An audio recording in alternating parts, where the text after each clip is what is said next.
आपको जो है हिस्ट्री, मॉडर्न हिस्ट्री को देखेंगे और ये आपका जो है गवर्नर जनरल हो जाएगा, गवर्नर ऑफ इंडिया। उसके अलावा जो है गवर्नर जनरल को देख लेंगे, ठीक है। तो ऑलरेडी मैंने जो है वो बहुत सारा वीडियो बना दिया है, तो ये आई थिंक आपका पार्ट 3 होगा, जो आपका बहुत ज़्यादा नंबर ऑफ़ क्वेश्चन होने की वजह से ये आपका पार्ट 3 होगा, ठीक है। तो चलिए, हमने 76 प्रश्न में देख लिया था, ऑलरेडी जो है वीडियो बना हुआ है, तो आप ज़रूर उसको विज़िट करके देख लीजिएगा, ठीक है। यहाँ पे हम लोग देख देते हैं आपका 77 नंबर से। चलिए,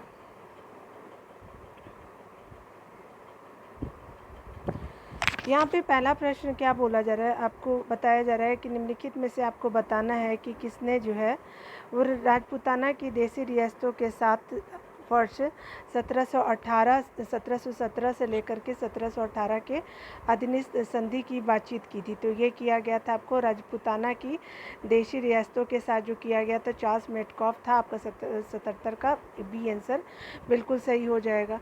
यहाँ पे बताया जा रहा है, डिटेल की बातें अगर देखिए तो इसमें कहा जा रहा है कि राजपूताना की रियासतों के साथ जो है वर्ष 1817 से 1818 की अधिनिष्ठ संधि की वार्ता जो है चार्ल्स मेटकॉफ ने की थी, ठीक है। और ये क्या थे, तो आपके लॉर्ड हेस्टिंग्स ने राजपूताना पर ब्रिटिश सर्वोच्चता जो है वो तथा मराठों और पिंडारियों के प्रति राजपूताना की तटस्थता नीति सुनिश्चित करने के लिए दिल्ली के तत्कालीन रेजिडेंट चार्ल्स मेटकॉफ को वार्ताकार बनाया गया था, ठीक है। तो याद रखिएगा, ये आपका जो है स्पेशली जो है चार्ल्स मेटकॉफ जो है वो राजपूताना से संबंधित थे। अगला डिटेल देखने लेते हैं। यहाँ पे 78 नंबर प्रश्न में बोला जा रहा है कि कौन जो सुमिलित नहीं है, यहाँ पे बताया जा रहा है। तो यहाँ कहा जा रहा है कि लॉर्ड कॉर्नवालिस जो है स्थायी बंदोबस्त, बिल्कुल सही। लॉर्ड वेलेस्ली सहायक संधि, जॉन शोर जो है वो आपका नेपाल, आंग्ल नेपाल युद्ध नहीं होगा, तो यही आपका सही हो जाएगा। और लॉर्ड वारे आपका लॉर्ड हेस्टिंग, तो तृतीय आंग्ल मराठा युद्ध से बिल्कुल सही हो जाएगा, ठीक है। तो आपका 38 का, आप 78 का सी आंसर आप याद रखेंगे। चलिए, इन डेप्थ में देख लेते हैं कि यहाँ पे क्या बोला जा रहा है। तो आंग्ल नेपाल यानी युद्ध जब होता है तो लॉर्ड हेस्टिंग के कार्यकाल में हुआ था, और 1814 ईस्वी में पहला युद्ध लड़ा गया था। आंग्ल नेपाल युद्ध जो था वो लड़ा गया था, लेकिन कोई विशेष सफलता नहीं मिली थी। 1815 में क्या होता है कि दूसरा युद्ध लड़ा गया और कुमायूं में अल्मोड़ा को जीत लिया गया। कुमायूं में जो है वो अल्मोड़ा को जीत लिया, अल्मेडा नहीं, अल्मोड़ा को जीत लिया। तथा मेजर जनरल ऑक्टर लोनी ने क्या किया कि वीर गोरखा सरदार अमर सिंह थापा को मालवा का किला समर्पित करने के लिए विवश किया। किसने? ऑक्टर लोनी ने ऐसा किया था। किसको? तो अमर सिंह थापा को मालवा का किला देने के लिए विवश किया। ब्रिटिश सेना जो थी वो राजधानी काठमांडू से 30 मील की दूरी तक पहुंच गई थी, और 2 दिसंबर 1815 को क्या होता है, सुगौली की संधि जो थी लेखबद्ध की गई थी, जिसे क्या किया गया, आपका 4 मार्च 1816 को अनुमोदित किया गया था, ठीक है। कुमायूं, गढ़वाल और शिमला जिले अंग्रेजों को सौंप दिए गए, ठीक है। तो आप याद रखिएगा कि आपका जो सुगौली की संधि होती है तो आपका कुमायूं, गढ़वाल और शिमला जो है अंग्रेजों को सौंपा जाता है, ठीक है। अगला आपका बताया जा रहा है कि इसमें से आपको बताना है कि कौन सा जो है वो आपको सुमिलित बताना है। तो लॉर्ड वेलेस्ली जो है वो चतुर्थ आंग्ल मैसूर युद्ध से संबंधित है, ठीक है। तो आपका 79 का सी हो जाएगा। लॉर्ड एलम्बरा अवश्य नहीं है। लॉर्ड डलहौजी भी सिंध विलय से नहीं है। सर जॉन्स और आपका तृतीय आंग्ल मराठा युद्ध से नहीं है। तो आपका 79 का आंसर सी हो जाएगा। चलिए देख लेते हैं।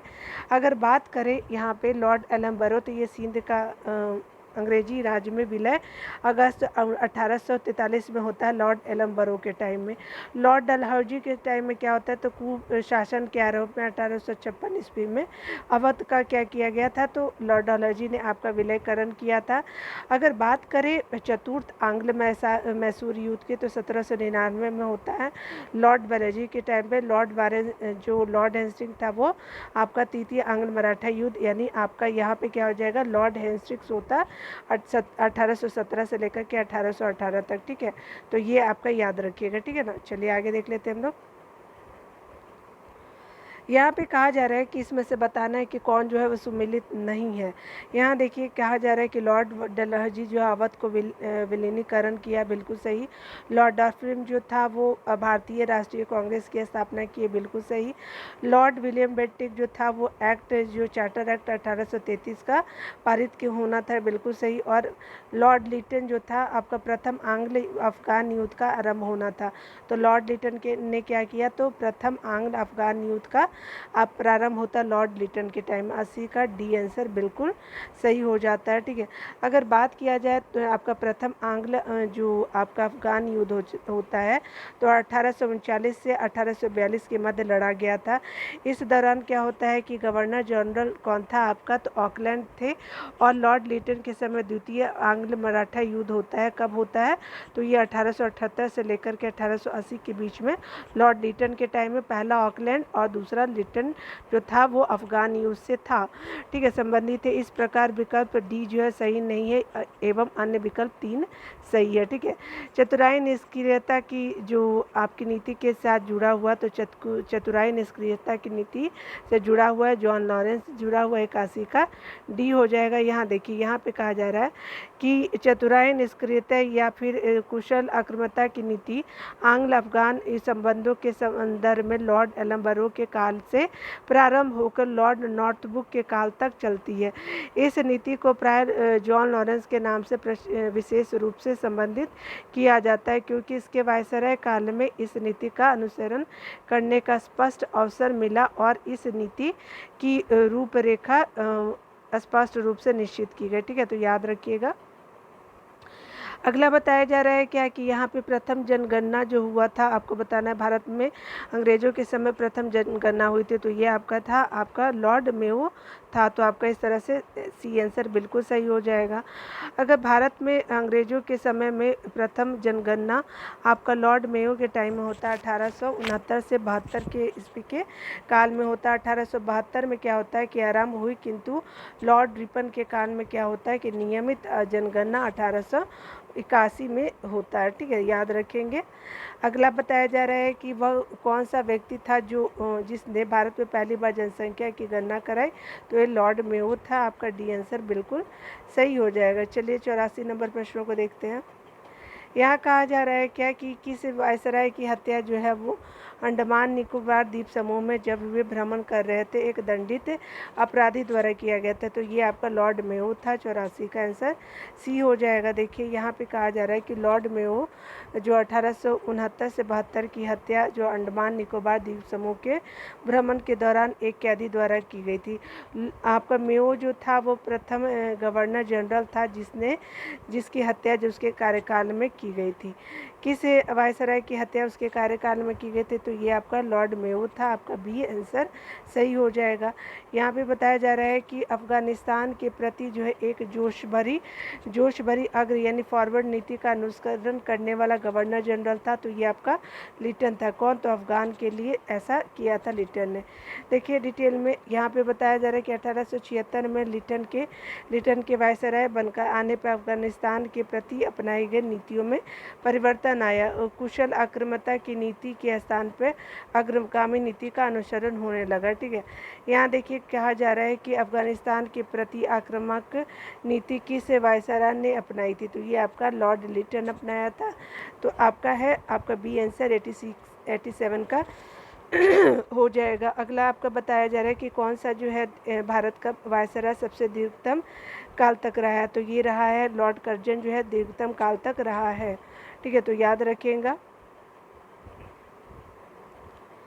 यहाँ पे कहा जा रहा है, देखिए अगर बात किया जाए तो ब्रिटिश वायसराय के भारत के विषय में सर्वाधिक जानकारी रखने के लिए वायसराय लॉर्ड कर्जन का प्रश्नगत वायसरायों के सर्वाधिक दीर्घ कार्यकाल था। अगर देखा जाए तो लॉर्ड कर्जन 1899 से लेकर के 1905 तक आता है, 7 वर्ष के लिए। उससे पहले आपका डफरिन 1884 से 88 के बीच आता है, 4 वर्ष के लिए।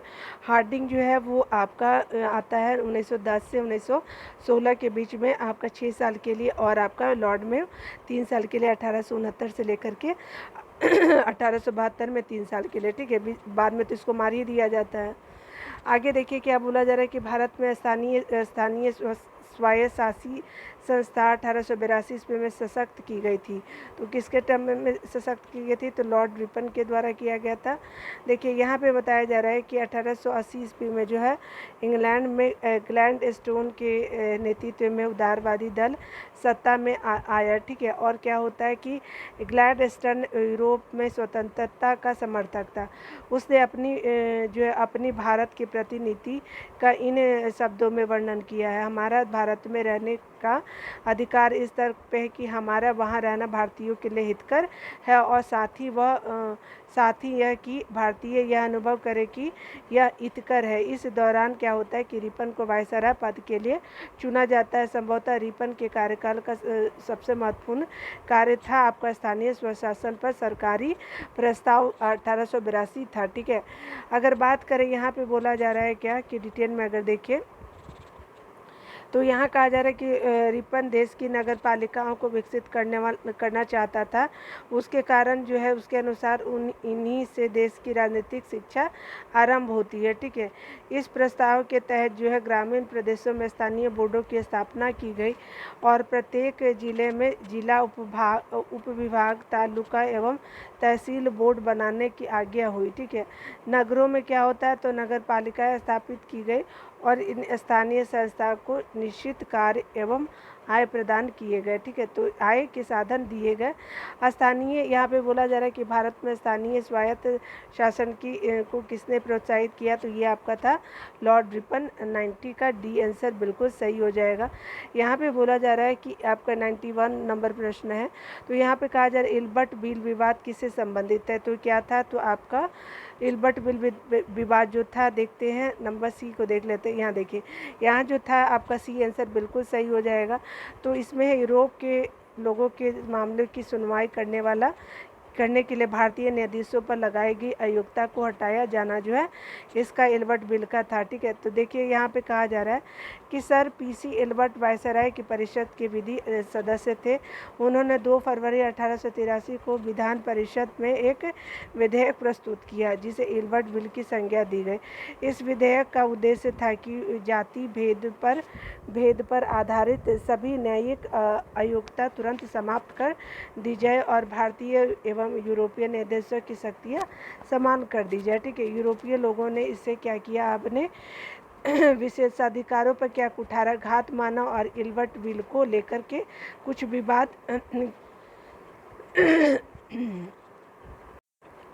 इल्बर्ट बिल को लेकर के कुछ हुए विवाद के कारण क्या होता है कि 1884 में लॉर्ड रिपन ने अपना कार्यकाल पूरा होने से पूर्व जो है त्यागपत्र दे दिया, ठीक है। 92 नंबर प्रश्न को देखिए। यहाँ पे कहा जा रहा है कि किसकी पदावधि में महिलाएं एवं बच्चों की कार्य अवधि के घंटों को सीमित करने एवं स्थानीय शासन को आवश्यक नियम बनाने के लिए प्राधिकृत करने के लिए प्रथम फैक्ट्री अधिनियम अधिग्रहण किया गया?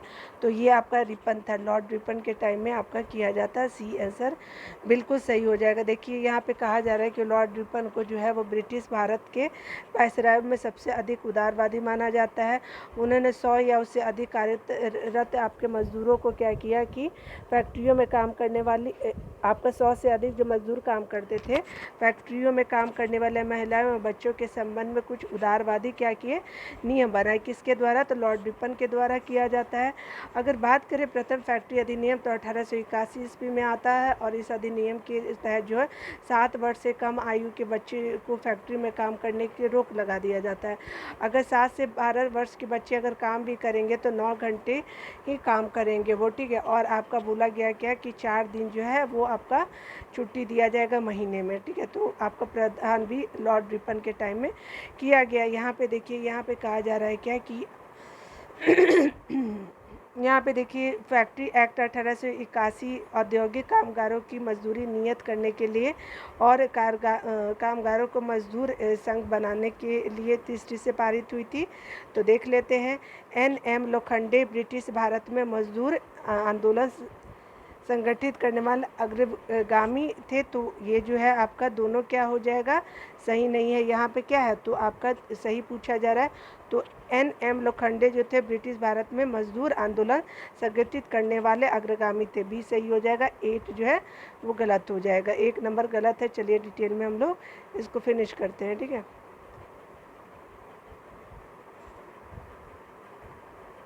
डिटेल में अगर देखते हैं तो कहा जा रहा है कि प्रथम कारखाना अधिनियम जो आता है 1881 में पारित किया गया, तो परंतु अधिनियम जो है अपर्याप्त मानदंड जैसा साबित हुआ। ठीक है, अपर्याप्त मानदंड जैसा साबित हुआ। इसमें केवल मजदूर आपके जो बच्चे थे उन्हीं की सुरक्षा से संबंधित प्रावधान बनाया गया था। इस अधिनियम में महिला मजदूरों से संबंधित कोई प्रावधान नहीं बनाया गया था। ठीक है, अतः इस अधिनियम से मजदूर सामान्यतः निराश थे और एन.एम. लोखंडे भारत में मजदूर आंदोलन संगठित करने में अग्रगामी थे। ठीक है, 19वीं शताब्दी में वे न केवल हथकरघा एवं कपड़े की मिलों में मजदूरों की दयनीय स्थिति में सुधार करने के लिए याद किए जाते हैं, बल्कि जाति और संप्रदाय जैसे मुद्दों पर भी उन्होंने साहसिक पहल की। ठीक है, तो आपका 2 सही है, 1 गलत है। अगला देखिए, आपका कहा जा रहा है क्या कि आपका निम्नलिखित में से किसे जो है भारत में स्थानीय स्वायत्त शासन का जनक कहा जाता है, तो ये आपका लॉर्ड रिपन हो गया। यहाँ पे लॉर्ड रिपन के बारे में बोला जा रहा है कि लॉर्ड रिपन के कार्यकाल में जो प्रस्तुत स्थानीय स्वायत्त स्वशासन प्रस्ताव 1882 ईस्वी में भारत में आधुनिक स्थानीय स्वशासन का प्रारंभ माना जाता है। ठीक है, लॉर्ड रिपन को स्थानीय स्वशासन का पिता कहा जाता है। इन्होंने प्रांतीय सरकारों को आज्ञा दी कि वे प्रांतीय एवं स्थानीय नागरिक वित्तीय साधनों का एक सर्वेक्षण करें, जिससे यह निश्चित किया जा सके कि किन मदों का आम व्यय स्थानीय प्रशासन से सुपुर्द किया जा सकता है। ठीक है, अगला बताया जा रहा है कि आपको कौन सा इसमें बताना है कि सुमिलित नहीं है, तो देखिए स्थानीय स्वशासन रिटर्न नहीं है, रिपन है। ठीक है, तो आप याद रखेंगे रिपन को, तो यही आपका सही नहीं है। सहायक संधि वेलेजली था, राज्य अपहरण नीति लॉर्ड डलहौजी, और स्थायी बंदोबस्त जो था आपका लॉर्ड कॉर्नवालिस के द्वारा किया जाता है।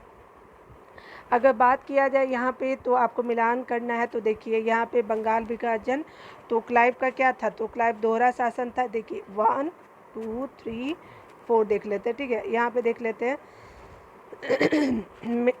3 का क्या होगा, तो 3 का आपका ए हो जाएगा। आपका ये तो हो गया। बेंटिक क्या किए थे, तो अंग्रेजी शिक्षा से था, तो डी हो जाएगा। ए का क्या होगा, तो आपका बंगाल में दोहरा शासन हो जाएगा, तो ए का सी हो जाएगा। कर्जन बंगाल विभाजन, ये बी हो जाएगा, तो बी हो गया। सी डी ए बी है क्या, देख लेते हैं कहीं पे, सी डी ए बी आपने देख लिया, तो इस तरह से आपका ए आंसर बिल्कुल सही हो जाएगा। देखिए आगे हम लोग डिटेल में देख लेते हैं। आपका बताया जा रहा है कि क्लाइव में ने 1765 ईस्वी में बंगाल में द्वैध शासन प्रणाली लागू की। बेंटिक के कार्यकाल में ही मैकाले द्वारा आधुनिक शिक्षा की नींव रखी गई। अपने प्रस्तावों में मैकाले की योजना यह थी कि एक ऐसा वर्ग बनाया जाए जो आपका रंग तथा रक्त से तो भारतीय हो, परंतु प्रवृत्ति, नैतिकता एवं बुद्धि से क्या हो, अंग्रेज हो। मैकाले का विचार जो है 7 मार्च 1835 को एक प्रस्ताव द्वारा अनुमोदित कर दिया गया है, जिसमें यह निश्चय किया गया कि उच्च स्तरीय प्रशासन की भाषा क्या होगी, तो आपकी अंग्रेजी होगी। ठीक है, अगर बात करें चार्ल्स मेटकॉफ के बारे में, तो यहाँ कहा जा रहा है कि आपका जो है वो यहाँ बात किया जा रहा है चार्ल्स मेटकॉफ ने प्रेस पर जो है वो प्रतिबंध जो है हटाया, इसलिए उसे समाचार पत्रों का मुक्तिदाता कहा जाता है। कर्जन के काल में जो है वर्ष 1905 में बंगाल का विभाजन हुआ। ठीक है, अगर बात करें यहाँ पे हम लोग मिलान करना है, तो देख ही लेते हैं। सूची 1 से सूची 2 को मिलाना है, तो पहले 1 2 3 4 कर लेते हैं। ठीक है, तो देखिए रिपन क्या था, तो स्वायत्त शासन से था, तो आपका 3 का 2 हो जाएगा। 3 का आपका क्या हो जाएगा, बी हो जाएगा। ठीक है, उसके अलावा लॉर्ड डलहौजी क्या था, तो व्यक्तिगत सिद्धांत था, तो आपका ए का डी हो जाएगा। उसके अलावा ये दोनों हमने देख लिया। विलियम बेंटिक क्या, तो सती प्रथा, तो आपका क्या हो जाए, ए होगा। उसके अलावा क्या, डी ए बी, ये बी है, और लास्ट में सी बच गया ना, तो ये कर्जन आपका हो जाएगा, डी ए बी सी हो जाएगा। डी ए बी सी आपका ए आंसर बिल्कुल सही हो जाएगा इसके अनुसार। अगला देखेंगे डिटेल्स के बारे में, इसको देख लेते हैं।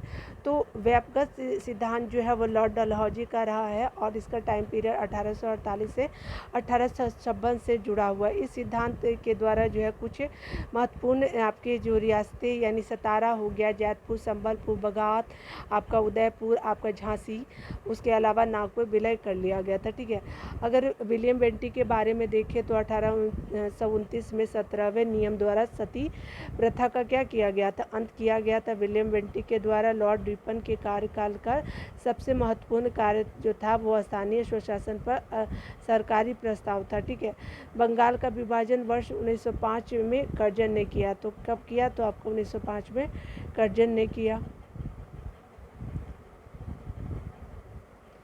चलिए यहाँ पे देख लेते हैं, यहाँ पे कहा जा रहा है क्या कि निम्नलिखित में से कौन सी जोड़ी गवर्नर जनरल एवं घटना से सुमेलित है। तो ये आपका लॉर्ड एलम्बरो सिंध का विलय आपका 98 का सी हो जाएगा। ठीक है, अगर लॉर्ड एलम्बरो का टाइम पीरियड देखे जाए तो 1842 से 44 का रहा है, और आपका 1843 का जो टाइम था वो सिंध का विलय जो है एलम्बरो के टाइम में ही किया जाता है। ठीक है, अगला आपका बताया जा रहा है कि भारतीय आपका पुरातत्व सर्वेक्षण की स्थापना किसके कार्यकाल में की गई थी। तो ये लॉर्ड कर्जन था। तो देखिए आपका भारत में पुरातात्विक सर्वेक्षण संबंधी प्रयास जो किए जाते हैं 1784 ईस्वी में कलकत्ता में विलियम जोन्स द्वारा एशियाटिक सोसाइटी की स्थापना के साथ प्रारंभ हुआ था। ठीक है, यहाँ पे बोला जा रहा है क्या कि आपका विलियम जोन्स ने किया था। 1861 में क्या होता है कि लॉर्ड केनिंग द्वारा जो अलेक्जेंडर कनिंघम को आपका प्रथम पुरातात्विक सर्वेक्षक नियुक्त किया जाता है, तथा आपका 1871 में जो है पुरातात्विक सर्वेक्षण के लिए सरकार में अलग विभाग बनाया गया। लॉर्ड कर्जन के कार्यकाल के दौरान क्या होता है, तो 1901 में भारतीय पुरातत्व सर्वेक्षण को एकीकृत एवं केंद्रीकृत स्वरूप देते हुए जॉन मार्शल को इसका नया क्या किया गया, महानिदेशक नियुक्त किया गया। ठीक है, अगर आप बात करें भारतीय पुरातात्विक सर्वेक्षण की स्थापना, तो भारतीय पुरातात्विक सर्वेक्षण की स्थापना जो है आपका लॉर्ड कर्जन के टाइम में किया जाता है। ये बहुत बार रिपीट भी हुआ है, तो 10 का ए आंसर सही हो जाएगा। इसी तरह से यहाँ पे क्या बोला जा रहा है, तो आपका निम्नलिखित में से किसने पुरातात्विक सर्वेक्षण विभाग की स्थापना की।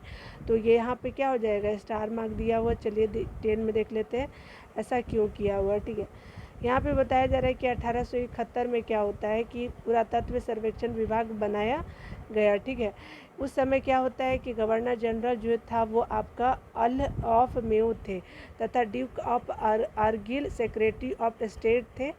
उसी के अलावा आर्गिल के सुझाव पर ही पुरातत्व विभाग बनाया गया था। दिए गए विकल्पों में मेयो और आर्गिल किसी का नाम न होने के कारण जो है छत्तीसगढ़ पीसीएस ने इसको क्या किया, निरस्त कर दिया था। ठीक है, तो इसलिए आप याद रखेंगे ये क्यों डिबेट का रीजन बना। ठीक है, यानी पुरातत्विक सर्वेक्षण विभाग जो आपका सर्वेक्षण विभाग की बात की जा रही है, तो यहाँ पे जो है इसीलिए 2 लोगों की वजह से इसको कैंसिल कर दिया जाता है आपका छत्तीसगढ़ पीसीएस ने।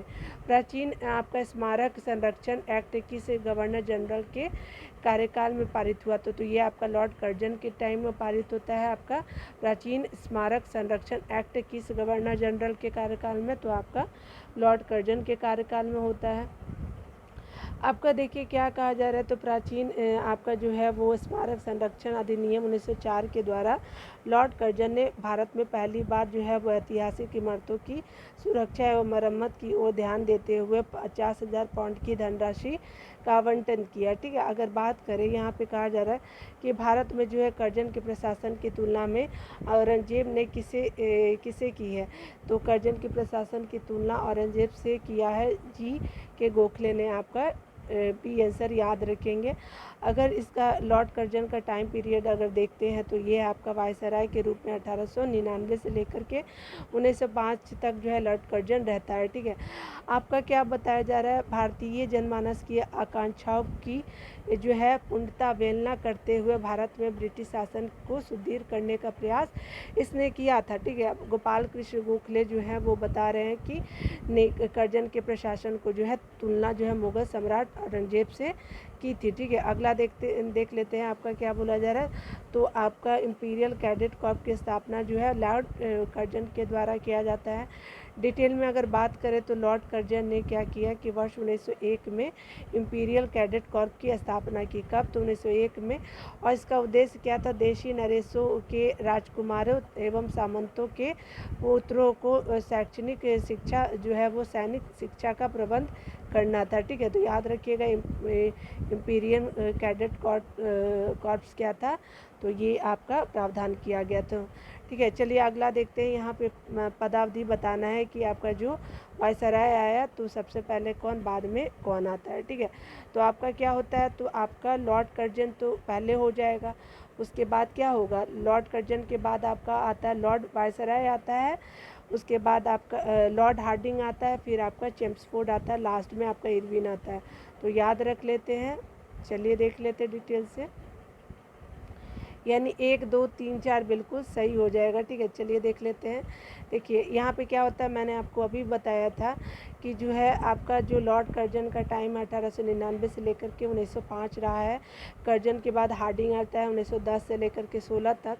उसके अलावा चेम्सफोर्ड जो है आपका जो जलियांवाला बाग हत्याकांड जो होता है वो चेम्सफोर्ड के टाइम में ही होता है। आपका 1916 से 1921 का चेम्सफोर्ड का टाइम पीरियड रहता है।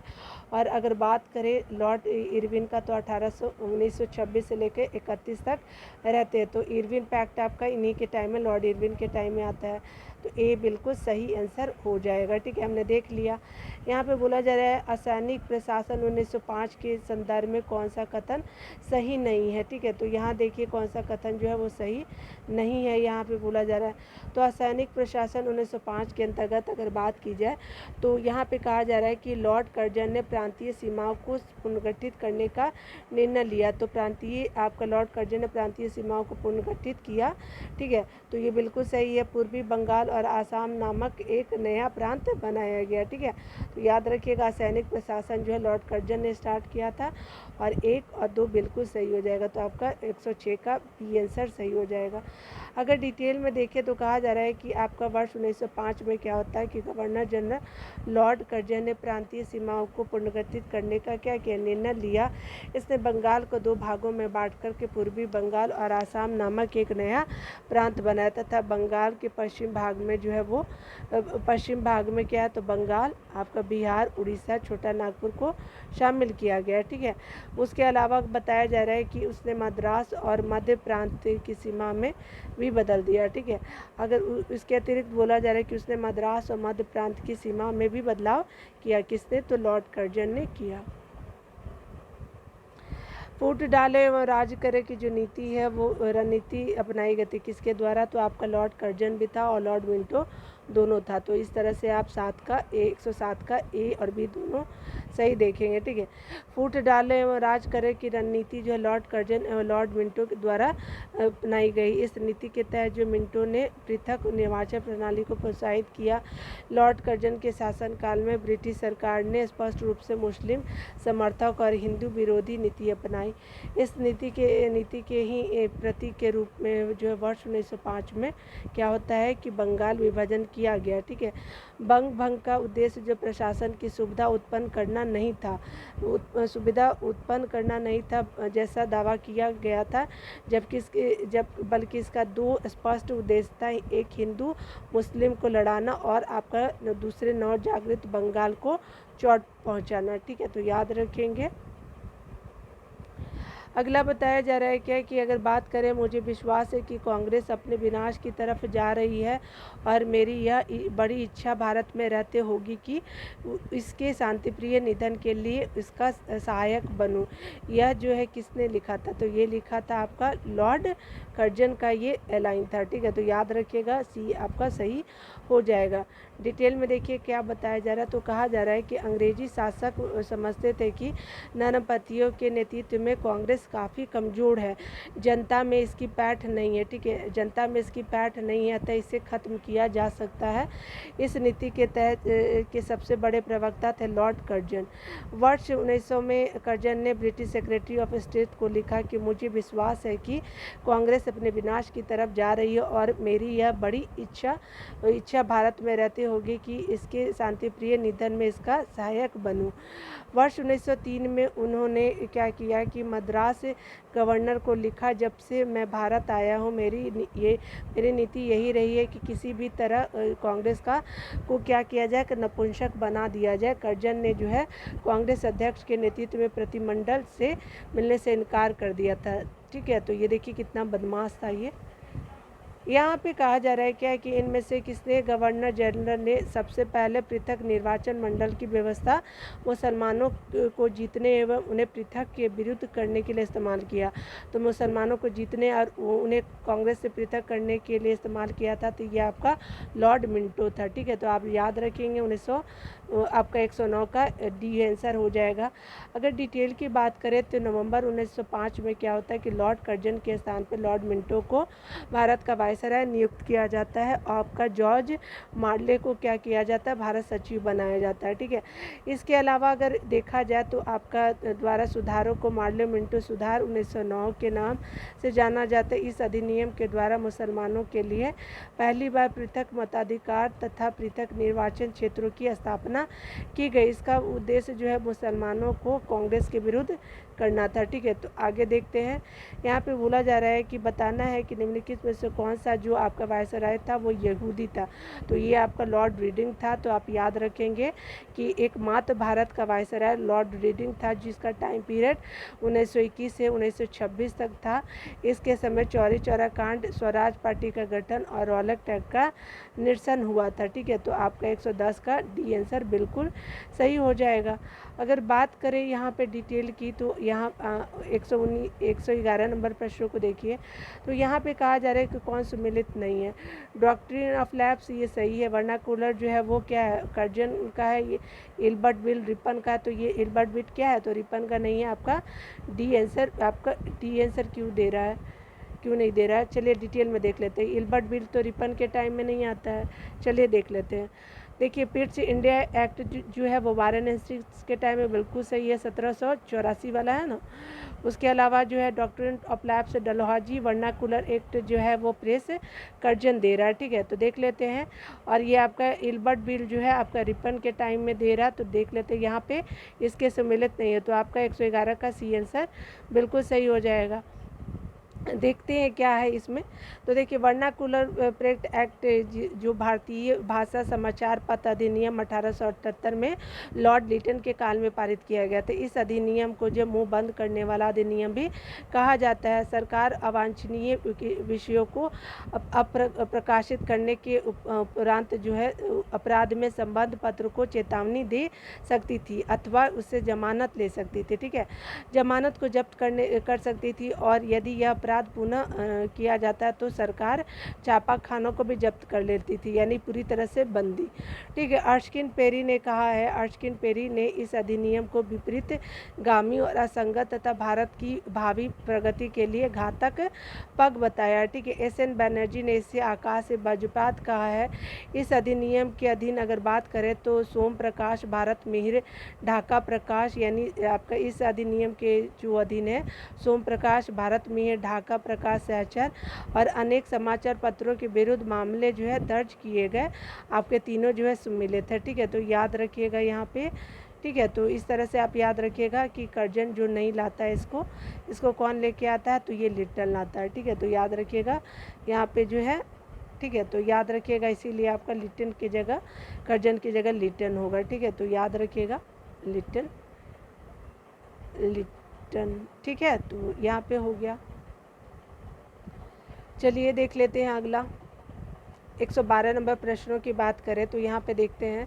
तो सुमिलित नहीं है ठगी, विलियम बेंटिक बिल्कुल सही, इल्बर्ट बिल रिपन के समय है, और आपका रिंग फेंस की नीति जो है वो वारेन हेस्टिंग्स के समय है, और आपका जो कर्जन जो वर्नाक्युलर नहीं है ये अभी ऊपर पढ़ा लिटन होगा। ठीक है ना, याद रखिएगा, आपका लिटन डी सही हो जाएगा।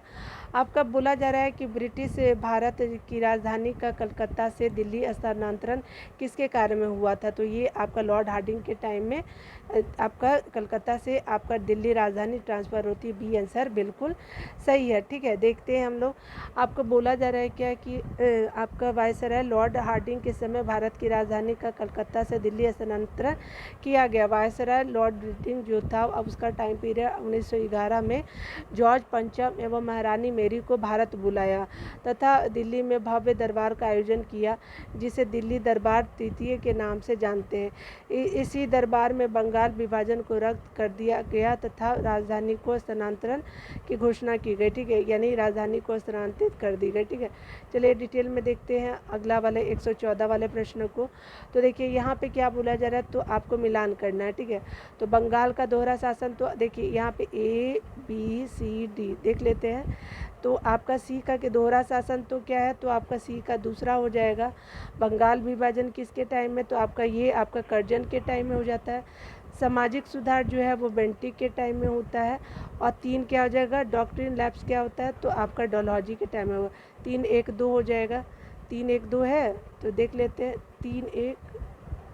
3-1-2-4, ठीक है। तो देख लेते हैं अभी 3-1 यहाँ पे सी हो जाएगा, ठीक है। तो आप देख लीजिए 3-1-2-4 हो गया, सी सही हो गया। देखिए यहाँ पे जो चूक का सिद्धांत या हड़प नीति है वो डलहौजी के टाइम में है। बंगाल का विभाजन लॉर्ड कर्जन के टाइम में है। बंगाल में दोहरा शासन क्लाइव के टाइम में है। और सामाजिक सुधार जो है बेंटिक के टाइम में है, ठीक है। देख लेते हैं यहाँ पे जो है आपको मिलान करना है, तो आपको बताना है कि इसमें से कौन सही हो जाएगा। तो डायरेक्ट यहाँ पे जो है वो देख लेते हैं हम लोग, यहाँ इसका आंसर ही देख लेते हैं 115 का, ठीक है। चलिए हम लोग देख लेते हैं इसका जो है आप ए आंसर होगा, यानी 1 का 3, 2 का 4, आपका 6 का सी का 4 और डी का 1। चलिए ऊपर हम लोग देख लेते हैं अगर डिटेल में दिया होगा तो।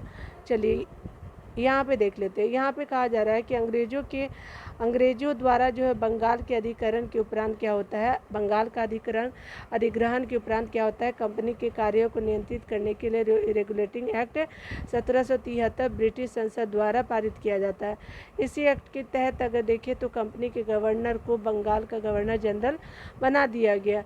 बंगाल के प्रथम गवर्नर जनरल के रूप में वारेन हेस्टिंग्स की नियुक्ति की गई, और वारेन हेस्टिंग्स नहीं था, ठीक है। यद्यपि विकल्प वारेन हेस्टिंग्स नहीं था तो इसका उत्तरवर्ती क्या हो जाएगा, कार्नवालिस उत्तर सही हो जाएगा, ठीक है। अगला देखिए अगर बात किया जाए तो यहाँ पे बोला जा रहा है 1833 का एक्ट डलहौजी के समय में आया था। डलहौजी की नियुक्ति होती है 1833 के समय। 1858 का एक्ट जो होता है वो मिंटो के समय में आता है। 1935 का आता है लॉर्ड वेवल के टाइम में आता है। तो ठीक है, आप याद रखिएगा ये सब तीनों को। यहाँ पे क्या बोला जा रहा है, तो कहा जा रहा है कि सबसे पहले आपको बताना है, मिलान करना है। तो चलिए झांसी, तो ये देख ले 1 ABCD, तो देख लेते हैं आपका अवध का कब किया गया, तो 56 में। तो सी का क्या हो जाएगा, 4 हो जाएगा आपका। उसके अलावा डी का क्या हो जाएगा, तो डी का आपका 3 हो जाएगा। और संबलपुर 48 में बी का 1 हो जाएगा, बी का क्या हो जाएगा, 1 हो जाएगा। और संबलपुर का 2 हो जाएगा। 2 1 4 3 है, 2 1 4 3 देख ले, 2 1 4 3 आपका बी में सही हो जाएगा। तो इस तरह से आपका आंसर बी हो गया, ठीक है। चलिए देख लेते हैं यहाँ पे संबलपुर जो होता है आपका क्या होता है, 1849 में होता है। 1848, अवध 1856, और आपका झांसी जो होता है 1854 में होता है, ठीक है। तो इस तरह से याद रखिएगा। यहाँ पे बताया जा रहा है कि व्यवस्था करना है आपको घटनाओं का। तो यहाँ पे बोला जा रहा है कि आपका जो है आपका कब क्या होता है। तो चलिए हम लोग इसका देख लेते हैं।